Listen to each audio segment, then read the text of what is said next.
there's been times in my speaking career where, I came back from a event that I did with Deepak Chopra, and I was like, I brought it, right? It was like this global meditation summit, and it was like the Guinness Book of World Records biggest guided meditation, ever, really. It won the Guinness World Record. So I'm like, I bring it. I brought my A game. I'm there, right? And the following week, I went and I gave a talk at Google, and I was like, oh, it's just going to give a free talk at Google, and it's for their employees. And I remember showing up like, I never show up late for anything, but it was just like, oh, I'll just show up, and I didn't do any of my prep work, and I, had no private room to meditate in, and I kind of just got on that stage to wing it, and my husband was there, and I bombed, in my world, in my vision of what bombed is, because I didn't bring it. I didn't bring forth my highest truth, because my perception was, oh, this is a smaller environment, and it's just a quick talk, and it's it's for employees over lunch, and everybody's eating while I'm talking, and did not bring it.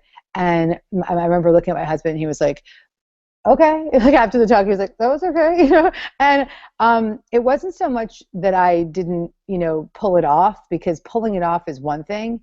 I didn't show up with my highest truth and highest purpose and highest presence and highest intention to serve. And I saw in that moment that, that ego of, okay, I saved it all for this big thing, and 5 days later I'm treating this like it's not the same, but it is the same. 100,000 people is the same as 30 people having lunch at Google watching you talk. It is the same.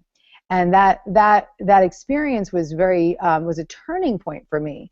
That day I made a commitment to myself that I will never, ever show up to any speaking engagement, Google Hangout, phone conversation with a client without deep prayer, without setting an intention, without really making the commitment, really, to bring my all, to bring it.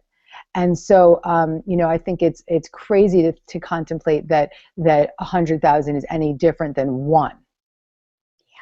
Yeah. Because you never know who that one is. And when it is your commitment, right? When it is your commitment, each one matters. Each one matters, right? So yeah. I want to move us into this conversation about support. When you are birthing a big vision, how important is it to be supported? Okay, so the first thing I want to address is that I think that in order to fully be supported, we must be supporting ourselves. I have a lot of people coming to me with questions of, I have this vision of going out into the world and doing this work, and I want to be a coach, or I want to be an author, and my family members don't believe in me, and they don't say it, and they don't believe in me, they don't believe in me. And my first response is, do you believe in you? Because whatever is happening around us is just a reflection of our own internal condition. And so, if you are feeling unsupported, there is a place within you, there is a darker part of your own shadow that is not supporting you. And so, because that's really just a reflection. The second that there was a point where about 2 years ago, I was at an event backstage with my friend Danielle Laporte, and I was saying to her, I don't feel supported. And she said, well, what is your core desire? This is Danielle's work. And I said, my core desire is to feel supported. My core desire is to feel supported. And I said that loud. I said that in my prayer. And I cleaned. And so she said to me, well, what do you need to do every day to support yourself in feeling supported? And I was like, oh, that's good. And so, I started to think about that. I'm like, okay, well, I need to sleep a little bit longer. I need to eat differently.